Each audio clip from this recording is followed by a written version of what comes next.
इतिहास को सामान्यतः राजा रानी की कहानियों तक हम सीमित रखते हैं, एक आम धारणा यही है, लेकिन इतिहास उससे कहीं आगे घटनाओं और दस्तावेजों का प्रमाणिक संग्रह भी है। इतिहास अतीत को वर्तमान से जोड़ता है और श्रेष्ठ भविष्य के निर्माण में सहायक होता है। लेकिन वो श्रेष्ठ भविष्य का निर्माण कब करेगा? जब हम उसकी वास्तविक स्थिति को जानते होंगे और उससे कुछ प्रेरणा प्राप्त कर पाएंगे। एक भाव ये रहता है कि इतिहास एक बोर करने वाला विषय है, बोझिल विषय है, कठिन विषय है, कौन याद करेगा? वो कठिन क्यों है? कठिन नहीं है, हमारी तो जानकारी है उसमें पुरानी, तो कठिन और बोर क्यों है? लेकिन वो इसलिए है कि जो इतिहास हम पढ़ते हैं उसमें हम नहीं है,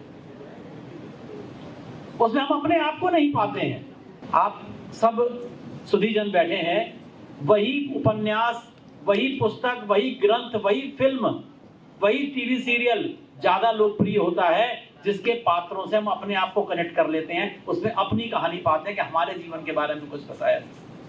लेकिन हमारे इतिहास से हमें हटा दिया गया और हमारे विरोध को शामिल कर दिया गया। इतिहास से स्व का भाव हटा दिया। पहले अंग्रेजों ने इस काम को किया ताकि हमारे मन में हीन भावना भर जाए, और अंग्रेजों के जाने के बाद वामपंथियों और कांग्रेसियों ने ये किया। इस कारण से हमें और हमारे पीढ़ियों को इतिहास की सही जानकारी नहीं मिल सकी। जिन लोगों ने, जिन महानुभावों ने, जिन वीरों ने, जिन विद्वानों ने इस देश को गढ़ने का काम किया, उनके बारे में नहीं जान पाए। इतिहास की नकारात्मक जानकारी दी गई। अब समय बदलाव का है,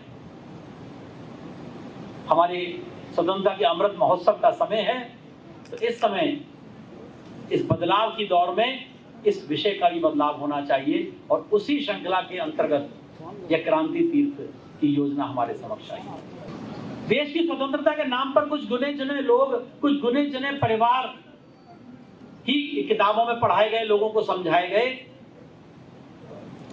लेकिन जिन लोगों ने अपने जीवन का अर्पण कर दिया, अपने परिवार का अर्पण कर दिया, ऐसे कितने सैकड़ों, हजारों, लाखों की संख्या में परिवार हैं, स्थान हैं, जिनके बारे में हम नहीं जान पाए, हमारी पीढ़ियां नहीं जान पाई, उनको जान पाए। आगरा के क्रांतिकारी श्री गेंदालाल दीक्षित जी, मात्र 32 वर्षीय आयु में उनका देहांत हो गया। उनकी एक आवाज पर कितने बड़े बड़े काम हो जाते थे, कितने लोग उनको इतिहास में जानते हैं।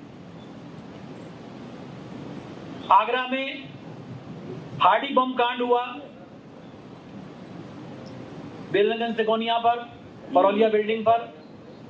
उसके लिए मैं आदर्श नंदन गुप्त जी और उनके परिवार का साधुवाद करता हूं कि उनके कारण हम उसको बहुत से लोग जान पाए, उनकी मेहनत के कारण, उनके सक्रियता के कारण, नहीं तो लोग कहां जान पा रहे थे उसको। अभी हमने पिछले हफ्ते आदरणीय राज बहादुर जी के नेतृत्व में जगनेर में जो कार्यक्रम किया, वहां कितने ऐसे क्रांतिकारियों के परिवारजन आए जिन्हें यही नहीं पता था कि हमारे परिजनों ने क्या किया।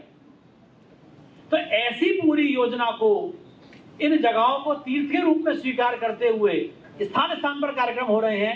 आज ये आगरा शहर और उसके आसपास के जो क्रांतिकारी अल्प ज्ञात रहे या अज्ञात रहे, उनके परिवारजनों को यहाँ सम्मान करके, उनको स्मरण करके हम श्रद्धांजलि भी देंगे, कृतज्ञता भी व्यक्त करेंगे। लेकिन ये केवल आज एक दिन का नहीं है, वो याद हमारे मन में हमेशा बसी रहे, इसके लिए ये कार्यक्रम हो रहा है।